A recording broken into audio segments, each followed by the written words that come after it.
The Timberwolves snap out of their slump with a massive blowout win over the Hawks on Monday night. What was different about the Timberwolves offense in this one? Next.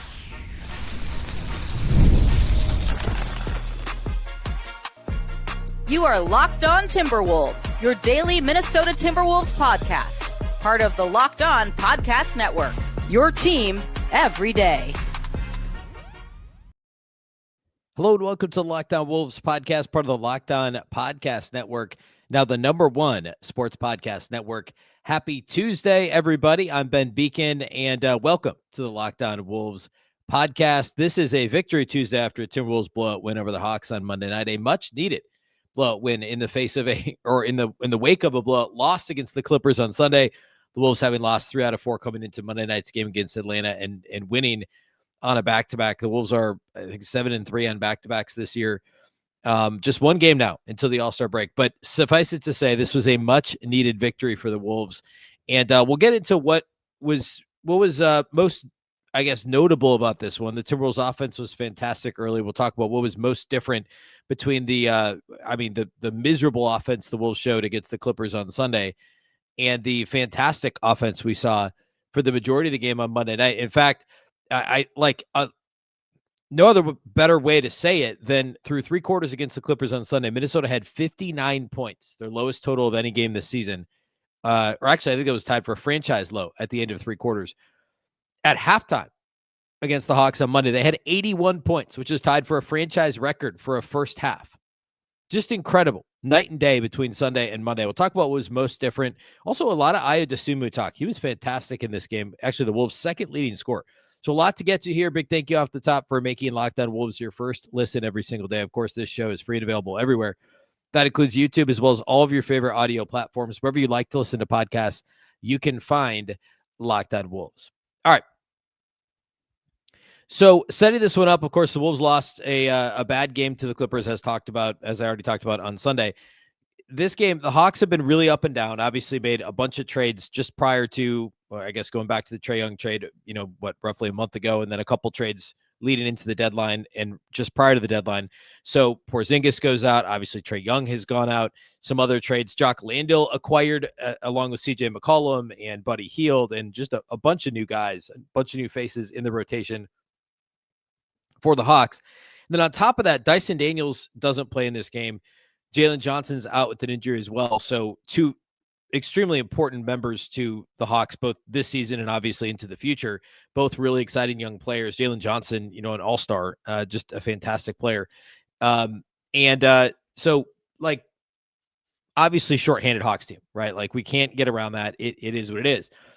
But I mean, don't tell the Timberwolves, nobody rip on the Wolves for beating a shorthanded below 500 team, because we've seen the Wolves lose to teams like this, and they've done it recently.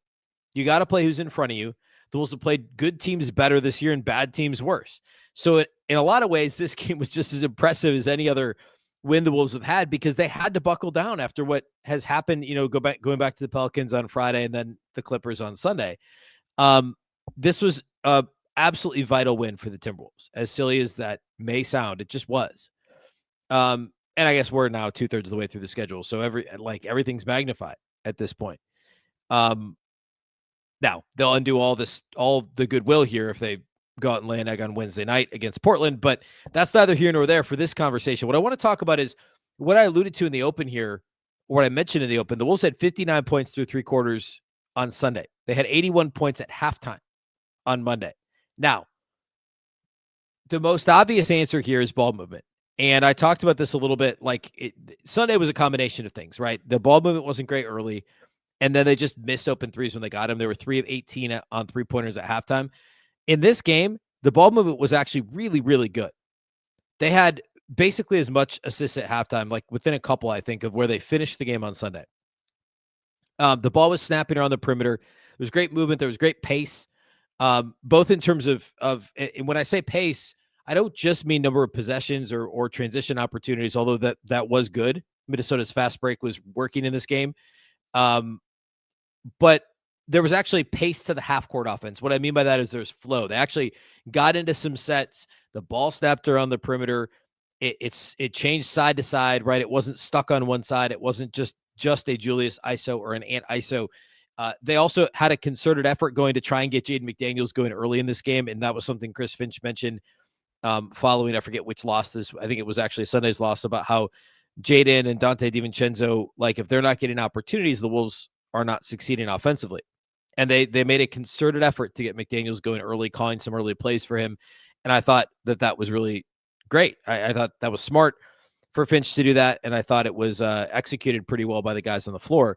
So the ball movement, the pace, the flow, the actually adhering to the sets that were being called and getting into some semblance of a half-court offense was awesome. They scored 41 points in the first quarter of this game.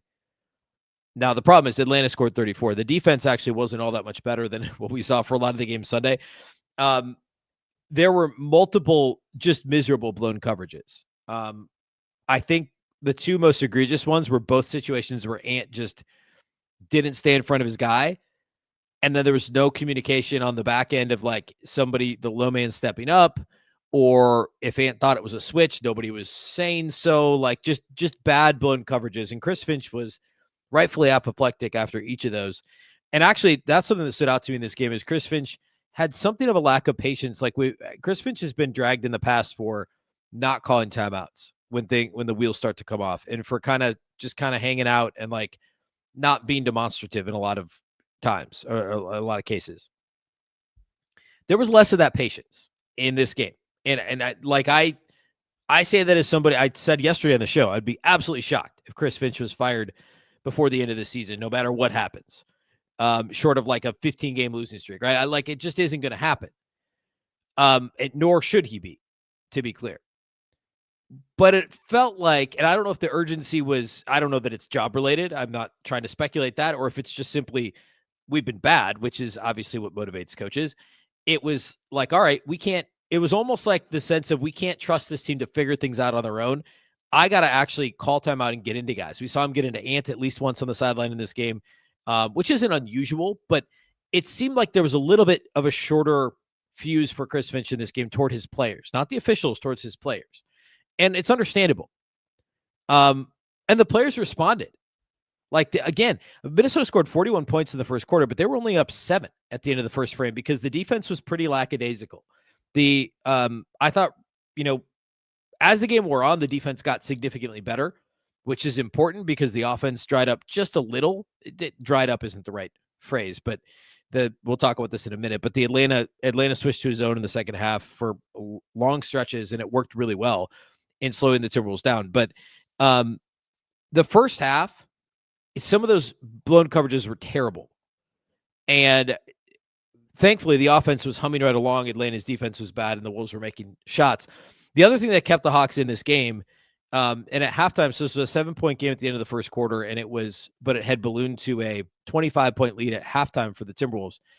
And it could have been even more, except for that Atlanta had a bunch of second chance points. I think at halftime, they were already in double figures in terms of second chance points. They out offensive rebounded Minnesota by 10 in this game. Atlanta had 17 offensive rebounds as a team, which is just a crazy number.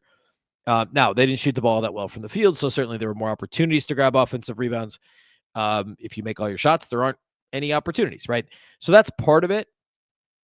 But that was kind of one area where the Wolves struggled in this game, and Atlanta took advantage, and it helped keep them in the game early. So credit to the Timberwolves for getting their offense humming early and often. Again, tying a franchise record with 81 first-half points, 41 in the first quarter, 40 in the second, 25-point lead at halftime.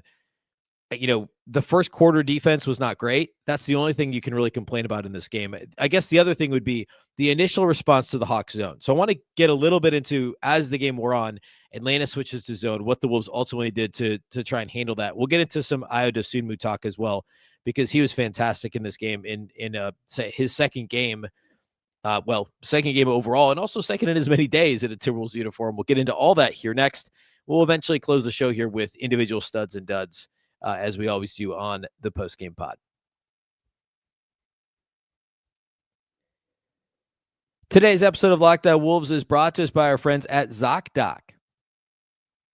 Finding a doctor you actually like can feel like discovering a diamond in the rough. Sure, You want someone who's in network, nearby, and has availability, but you also want a doctor who listens and makes you feel comfortable and explains things clearly. That kind of doctor exists, and finding them is easy with ZocDoc. ZocDoc is a free app and website that helps you find and book high-quality in-network doctors so you can find someone you love without all the hassle. We're talking about booking in-network appointments with more than 150,000 providers across all 50 states, covering over 200 specialties, from primary care and dentistry to dermatology and eye care. I'll admit it, I've definitely put off doctor appointments longer than I should. I've been known to do that. Work, life, everything else. It's super easy to delay finding the right doctor, but no need to do that anymore. ZocDoc makes the process extremely simple. You can search by specialty or your symptoms, and you can actually build a care team that works for you. You can see real-time availability and book your doctor's visit instantly. No phone calls, no waiting on hold, and you can also read verified patient reviews so you feel confident choosing a doctor that you'll actually like. Stop putting off those doctor appointments and go to ZocDoc.com/LockedOnNBA to find and instantly book a doctor you love today. That's ZocDoc, ZocDoc.com/LockedOnNBA. ZocDoc.com/LockedOnNBA. Thanks to ZocDoc for sponsoring this message. Today's episode of Locked On Wolves is also brought to us by our friends at Wayfair. The new year is here, and it's the perfect time to reset your routine and refresh your space. If you're spending more time at home, you might as well love how it looks and feels, and that's why you should turn to Wayfair. It's a one-stop shop for getting your home back on track, from bedding and mattresses to storage solutions for every room. Wayfair makes it easy to start the year fresh. They've got everything you need for a full home refresh all in one place. Whether you're updating your living room, organizing your space, or upgrading your work-from-home setup, Wayfair's huge selection makes it easy to find exactly what works for your style and budget. My wife and I are looking for I'll call it a credenza, a cabinet of sorts for our living room, and there are 3 options on Wayfair. We're talking about this for a while. Seriously, we have them in the cart every weekend. We've measured and everything. We just got to pick one and get it shipped here. And we can't wait because we know the delivery is going to be quick and easy. The setup will be easy. Everything about it is smooth. There's just so many good options that we've actually struggled to land on one. But getting that furniture in our living room is going to make us feel great and really strong about the start to the new year for us. It'll help you get back into a routine to get whatever piece of furniture it is that you need to finish off your living room, your bedroom, your office, whatever the case might be. Get organized, refreshed, and back on track this year for way less. Head to wayfair.com right now to shop all things home. That's Wayfair, WAYFAIR.com. Wayfair, every style, every home.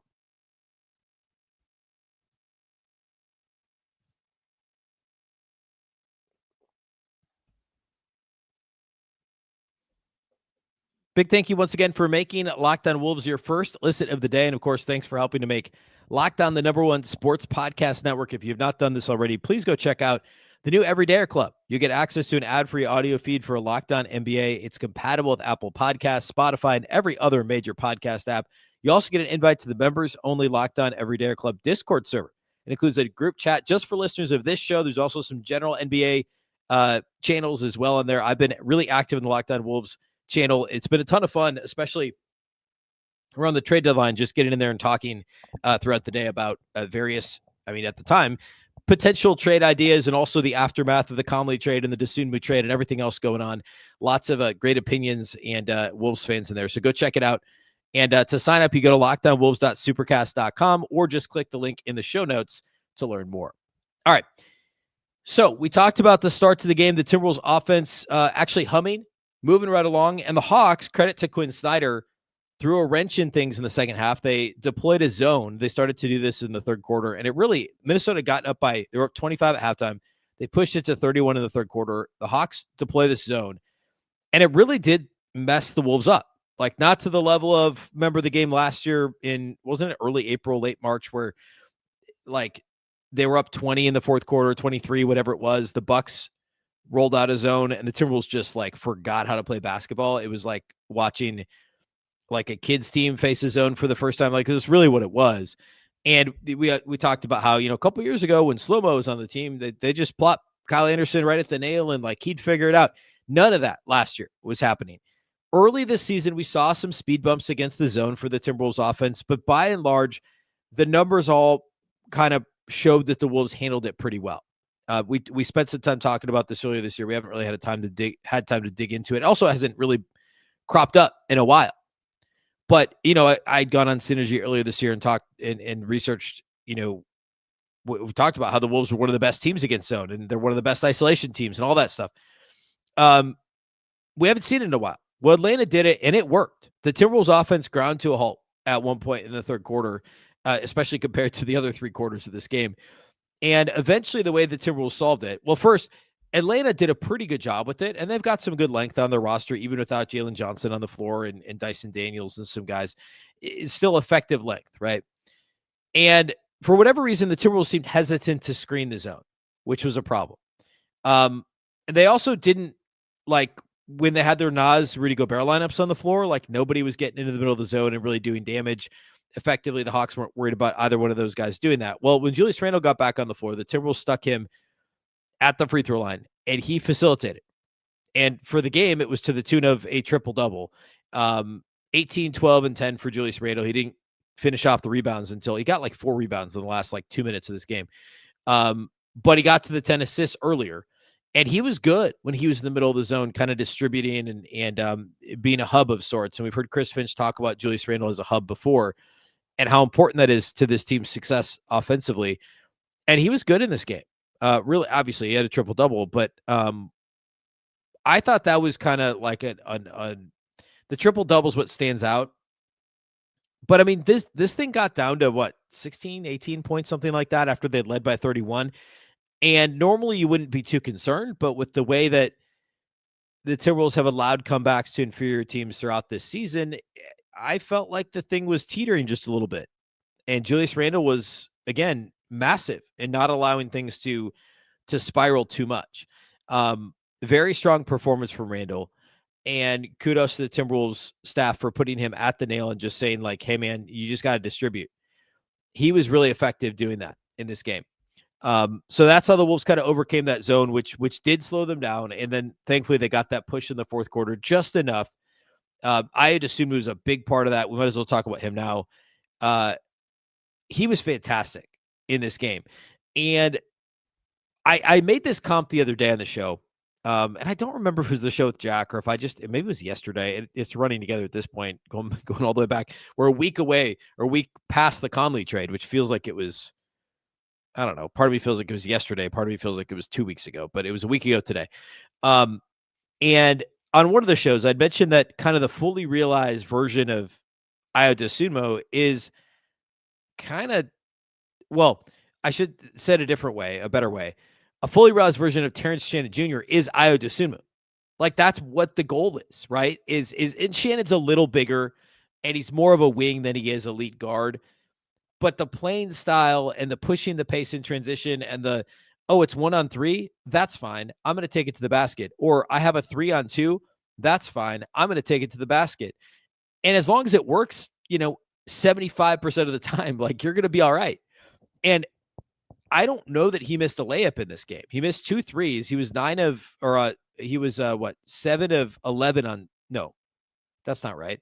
He was 7 of 9 on twos in this game, Dosunmu was, and got to the rim a bunch, finished through contact, had an and one mixed in there, like, really, really good around the rim. And I know kind of the story on him with the Bulls was he got to the rim a bunch, and the actual percentage at the rim wasn't all that great. I think it's a little noisy, especially because so many of these rim attempts are coming in transition for him. They're not necessarily him off the dribble in the half court. Like, a lot of it's as a cutter and a lot of it's in transition. Because of the quality of those rim looks he's getting, rim attempts he's getting, I think that the percentage at the rim is going to increase a little bit. And I bet the Wolves are betting on that too. That's one of those that feels a little fluky. It's like last year when Mike Conley was shooting last year it was Conley, like 20-something% at Christmas from 3. And then, of course, he finished here at like 43%. 2 years ago, Taurean Prince, or 3 years ago now, I guess. Remember the Taurean Prince year? He was like the worst 3-point shooter in the league in the first 2.5-3 months. And then he was the best in the league from February to the end of the regular season. Like, there's certain things where it's like, all right, this is going to bounce back a little bit. I think Dosunmu at the rim is potentially one of those things. And he was great in this game. And again, the pushing the pace thing is so vital for this team. And I've talked about this going all the way back to summer. Kind of the next frontier or the next layer for this Timberwolves offense to go from good to really good to great was going to be pushing the pace and forcing the issue in transition And Dosunmu, which is what Shannon was supposed to do. And we saw glimpses of that last year in the regular season and also in the playoffs very briefly from TJ. But Dosunmu is doing exactly that.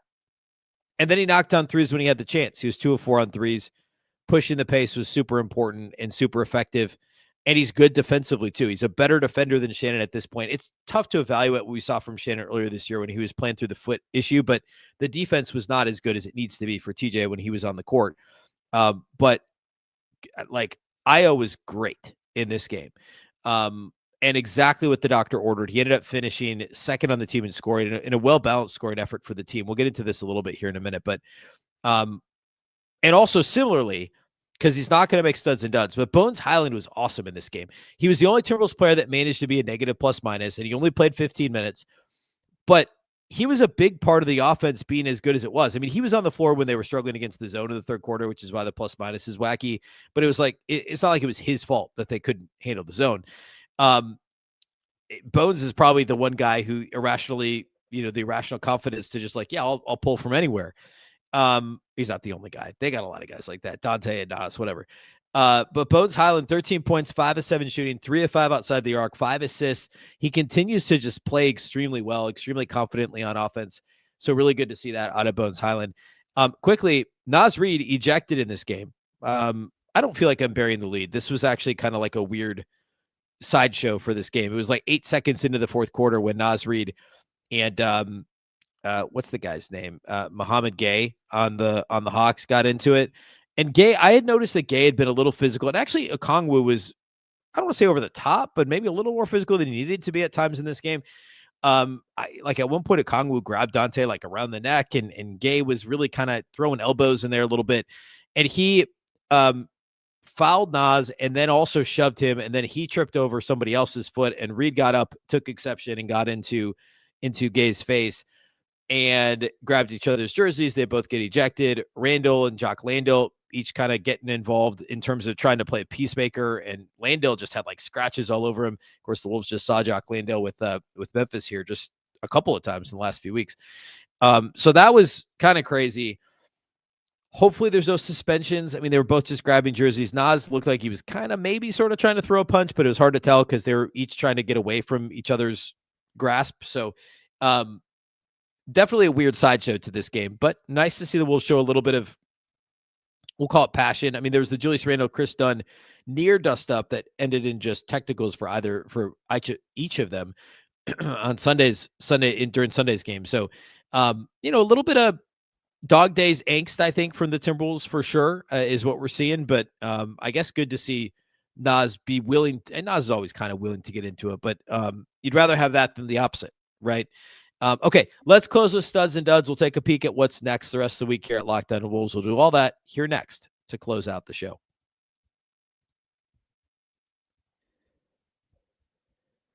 Today's episode of Locked On Wolves is brought to us by our friends at TurboTax. Tax season does not have to take over your life. This year, TurboTax is making it easier than ever to just hand things off and move on with your day. With TurboTax Full Service, you can have your taxes done for you by a trusted local expert, start to finish, without the stress or guesswork. Instead of spending hours trying to figure out forms, you can meet with a local TurboTax expert in person or connect online. They'll handle everything from W-2s to self-employed forms and work to get you every deduction. You can upload your documents, go about your day, and get updates right in the TurboTax app. It's a huge time saver and gives real peace of mind knowing an expert is handling it. For a limited time, you can have your taxes done by a local TurboTax expert for just $150, all in, if a TurboTax expert did not file for you last year. Just file by February 28th. Take taxes off your plate and get back to your life. Visit TurboTax.com/local to book your appointment today.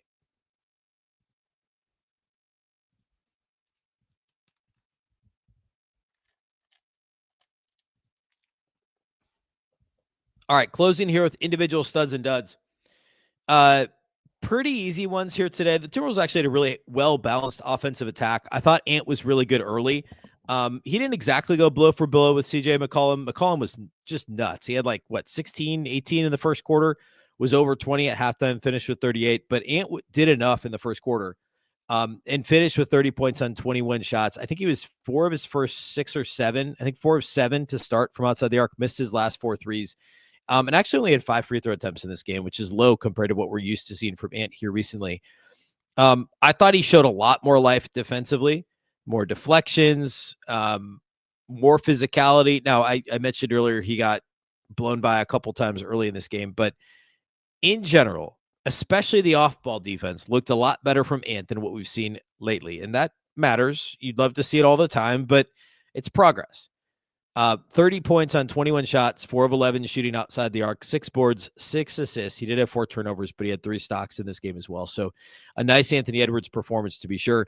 Julius Randle with the triple-double, 8 of 14 shooting, 2 of 5 outside the arc, 12 boards, 10 assists, only 18 points on the 14 shots, but the 10 assists and 12 boards are great. 3 stocks for him as well. He did have 4 turnovers, but really nice Julius Randle performance, and I talked already about what he did in the center of the zone.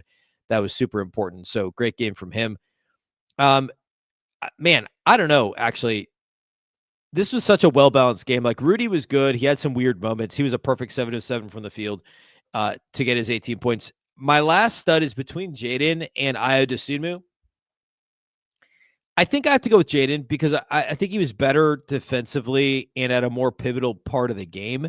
Dosunmu had some really good moments, and it kind of helped keep the Hawks like down by 20-ish when it got down to like the upper teens, and that was big.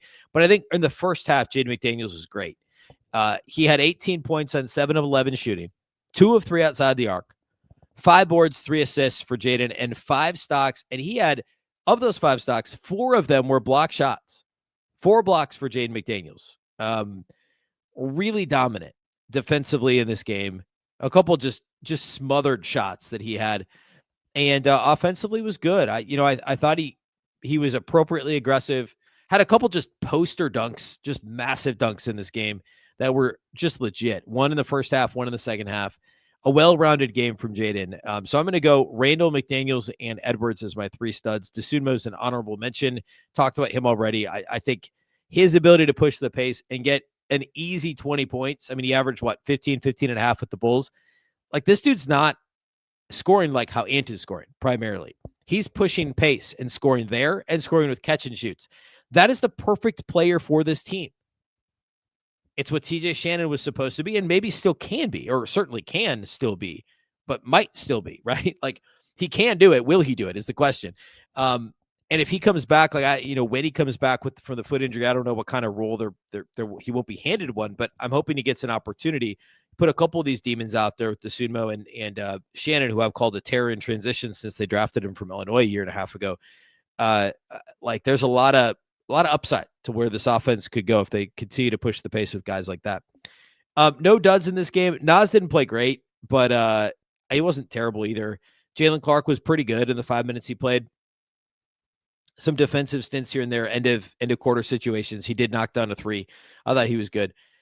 Talked about Bones. Dante was had kind of a nondescript game, but I don't think he was bad. I don't know. This is a well-rounded win. Anytime you get 5 guys that score 18 or more points, I mean, it's the opposite of what we saw recently here, where it was like 2 guys scoring and nobody else scoring. 5 guys scored 18 or more points in this game. Really nice to see that. And everybody that played scored. 8 of the 9 guys that played scored at least 7 points. Like, that matters. 7 of the 9 guys scored double figures. Like, really positive to see the balanced scoring from Minnesota and the efficient scoring, especially after the slog that was Sunday. Now, next for the Timberwolves, they get Portland on Wednesday. We have not seen the Trailblazers since opening night in October 22nd, which is crazy that it's been that long since we've seen a division team, a divisional opponent in the Portland Trailblazers. We'll talk more about that matchup tomorrow and what to expect from, obviously both these teams look different than how they looked, nearly 4 months ago, believe it or not. So we'll talk through that matchup. We'll also dig in a bit on Julian Phillips, who we got to see play some garbage time minutes on Sunday. We have not really talked about him at all here at Locked On Wolves since the trade because the focus was on Dosunmu, had a busy weekend of games. So I want to dig in on Phillips a little bit. After the Portland game, we'll have plenty of opportunity here as we get into next week to kind of dissect the unofficial first half of the season, where the Timberwolves sit. offensively and defensively, and some of the trends we're seeing here, especially of late. So we'll do that. And of course, later this week, we'll also talk a little bit about the All-Star break and what to look for this weekend. I'll give some predictions. That's always a fun show on Friday. So a lot upcoming here in the next few days. A big thank you for making Locked On Wolves your first listen every single day. Of course, this show is free and available everywhere.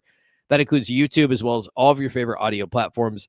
Wherever you like to listen to podcasts, you can find Locked On Wolves. Of course, a big thank you for making Locked On Wolves your first listen, and a reminder that if you never miss an episode, you can sign up for the Everydayer Club. It is built for you. Go to lockedonwolves.supercast.com. You can get Locked On Wolves ad-free plus members, only Discord access, and more.